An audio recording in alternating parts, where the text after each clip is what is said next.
Hello বন্ধুরা, চলুন আজকে আমি আপনাদের আমাদের পটল বাড়িটা একটু ঘুরে দেখাই।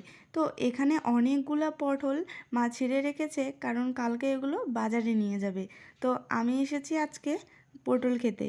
তো এখানে দেখো অনেক আর কি মানে অনেকটা এরিয়া জুড়ে, তো এখানে আর কি 10 কাঠার মতো জমিতে কিন্তু পটল আর কি আছে। তো এটা আমাদের জমি, আর এখানে বুনু আর কি পটল ছিঁড়তেছে। আর এগুলো বলেন তো কি সেম ওই 2 ফুট উঁচু করেই কিন্তু জাঙি দেওয়া হয়েছে। আর এগুলো আর কি গাড়া হয়েছে 3 মাস আগে, এগুলো কিন্তু অনেক টাইম লাগে। তো এখনও নতুন, এখনও কিন্তু জাঙিটা পুরো ভরে ওঠেনি, কিছুদিন গেলে আর কি হবে। তো পটলগুলো ঠিক কিন্তু এভাবে হয়, আর এই বড় সাইজটা করে কিন্তু তুলে নেওয়া হচ্ছে। আর সকালে ছিঁড়লে আর কি ভালো হয়, কিন্তু এতগুলো পটল কি সকালে ছিঁড়ে বাজারে যাওয়া কিন্তু একটা মুশকিল ব্যাপার। কারণ বাজারে সকাল সকাল যেতে লাগে, মানে এই ধরুন ভোর 5টা 6টা, তো তখন তো আর এত পটল ছেঁড়া সম্ভব